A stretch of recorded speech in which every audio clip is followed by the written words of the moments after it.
If you've ever felt a woman's respect fade and couldn't name the exact moment it began, this matters. Because what you're about to hear will change how you interpret early dating entirely. Here's the uncomfortable truth.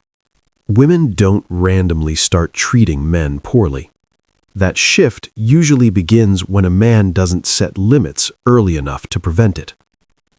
In the first weeks and months of dating, there are 5 specific boundaries that quietly decide everything. They decide whether she views you as a man she respects or a man she gradually takes for granted. Ignore even one, and months later you'll be confused, overgiving, and wondering when things went sideways. This isn't about being cold, harsh, or controlling. It's not about tactics or manipulation.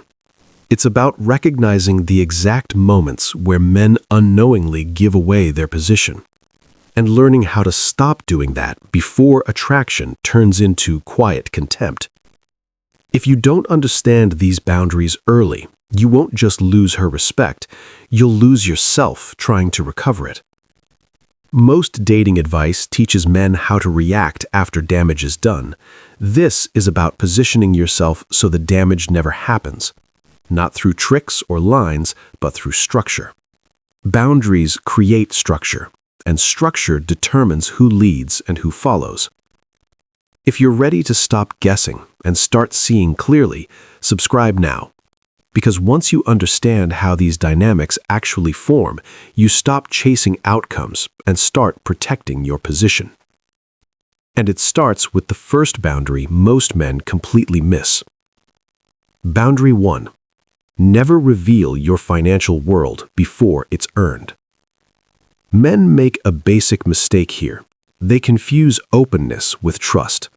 They think talking about money early feels honest, relaxed, real. But that's not how it lands on the other side. Early financial information isn't intimacy, it's data. The moment you start mentioning income, assets, purchases, bonuses, or future plans, something irreversible happens. You move from being a man she's discovering to a man she's assessing.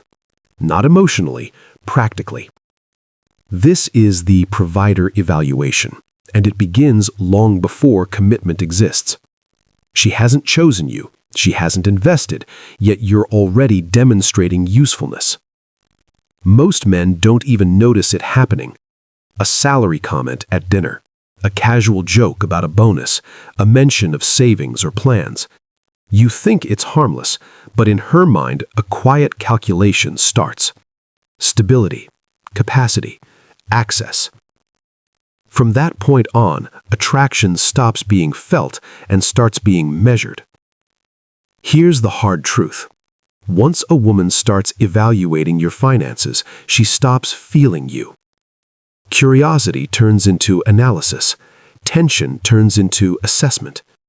And she doesn't need to ask you for anything for this shift to occur. She only needs to see how quickly you expose your financial reality, how eager you seem to prove security, how fast you turn resources into proof of worth. Men do this because they were taught that providing equals value, that money equals desirability. But early on, provision doesn't build attraction, it replaces it.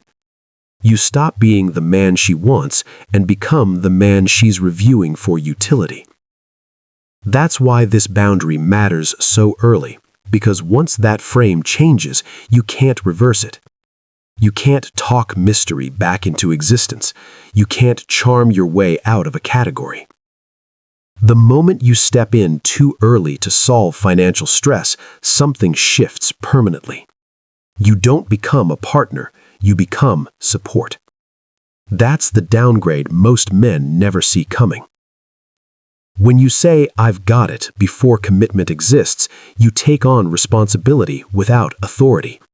You give provision without position. And once that dynamic sets, it hardens. She may appreciate you, but appreciation is not desire. Gratitude is not attraction. This is where subtle financial tests appear. A comment about money being tight, a stressful bill, a repair she can't afford. She isn't asking, she's observing. She's watching how quickly you move to rescue, how quickly your boundaries collapse under pressure. Most men fail here because they confuse generosity with leadership. They rush in thinking it shows value. What it actually shows is predictability. And predictable men get assigned utility roles. The correct response isn't defensive. It isn't explained. You stay grounded. You acknowledge without entangling. Something simple works. That sounds stressful. I hope it works out. No offer, no guilt, no rescue. And here's what surprises men. A woman who genuinely likes you respects this instantly, because structure feels safe. A woman with unclear intentions may feel irritated. She may pull back. That's not loss. That's filtration doing its job. This boundary doesn't repel good women. It screens out those who wanted access, not connection. Leadership begins where access is controlled. Boundary 2. Never ignore disrespect, especially when it's quiet. Most men think disrespect looks loud, yelling, insults, open hostility. That's why they miss it when it actually matters. Real disrespect whispers and waits. It appears when she cuts you off mid-sentence, when she makes a joke at your expense and adds, "Relax, I'm kidding," when she compares you to an ex, when she takes hours to reply but expects instant attention from you. None of these moments feel big enough to address. That's why they work. Psychologically, this isn't always malice. It's testing. She's asking one silent question. Will he stop this? Boundaries are tested the way pressure finds cracks, slowly, incrementally. If nothing pushes back, pressure increases. Here's a familiar scene. You're out together with friends. Someone asks about you two. She smirks and says, "He's okay," when he's not being clueless. People laugh. She laughs. You smile. You tell yourself it's harmless, but something just shifted. Your status dropped publicly, and she watched what you did next. Disrespect tests aren't about the comment, they're about the response. When you let it pass, you aren't being mature. You're signaling that self-respect is flexible, that social comfort matters more than your boundaries. Once a woman learns she can step over you without consequence, she will, not out of cruelty, because you showed her there's no line. Silence isn't composure here. Silence is permission.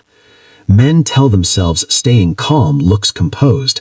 What it actually communicates is acceptance, and acceptance sets precedent. One pass becomes 2, then 3, until the dynamic shifts so far back that correcting it feels impossible. Here's what most men never anticipate. When you allow public disrespect, her friends notice first.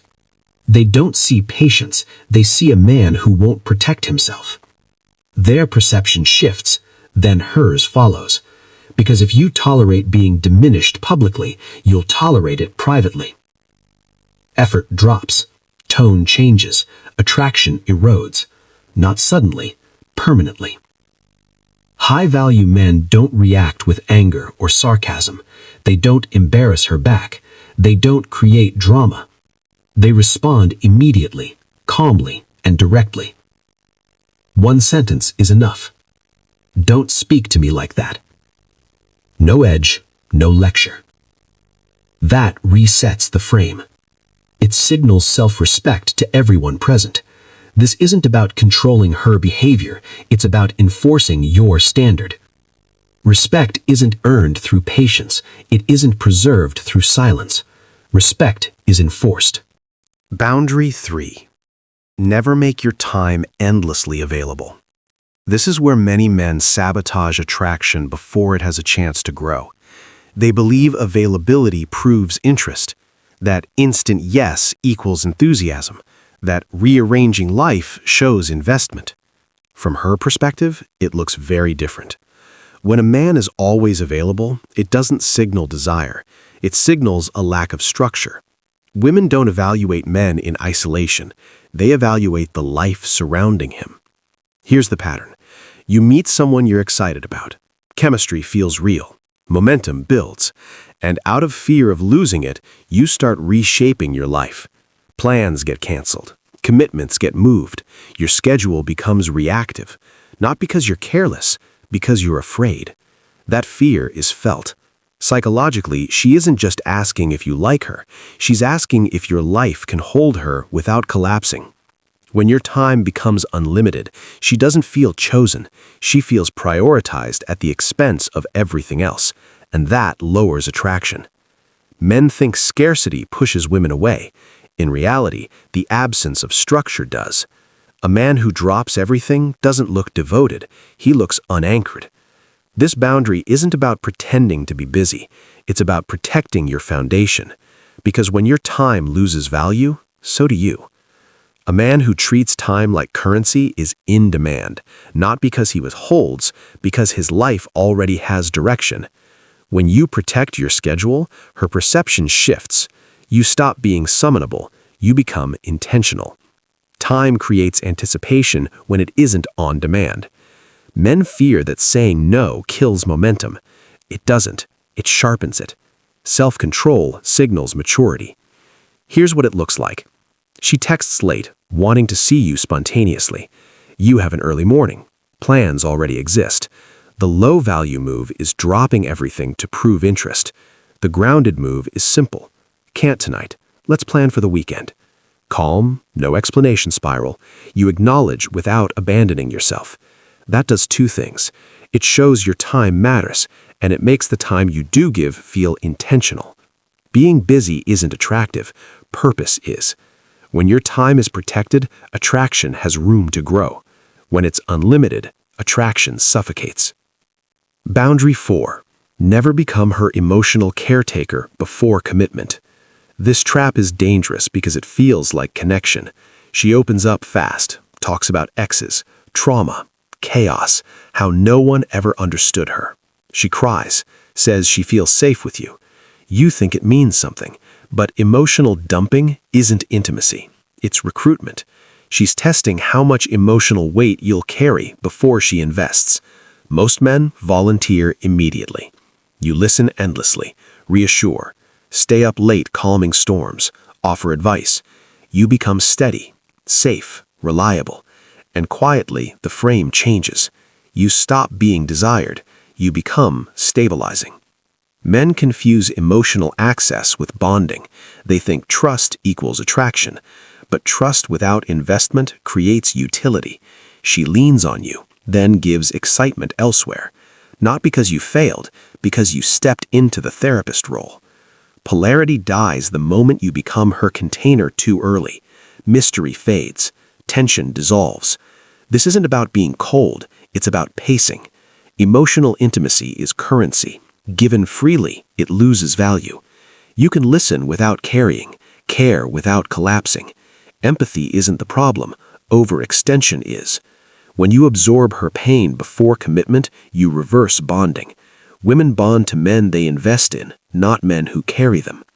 Healthy pacing looks like presence without responsibility, acknowledgement without rescue. You don't become the crisis hotline. You don't let her emotions dictate your availability. This preserves polarity. Pulling back emotionally doesn't kill connection.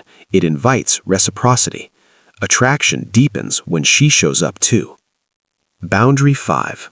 Never panic when she pulls back. This is where most men undo everything. Things were good. Energy was there. Then something shifts. Replies slow, warmth fades, and panic appears. You assume something's wrong, so you try harder. That always kills attraction. It unfolds in 3 steps. First, you fill the silence. More messages, faster replies. Second, you reassure. Unlimited availability. Third, you overcompensate.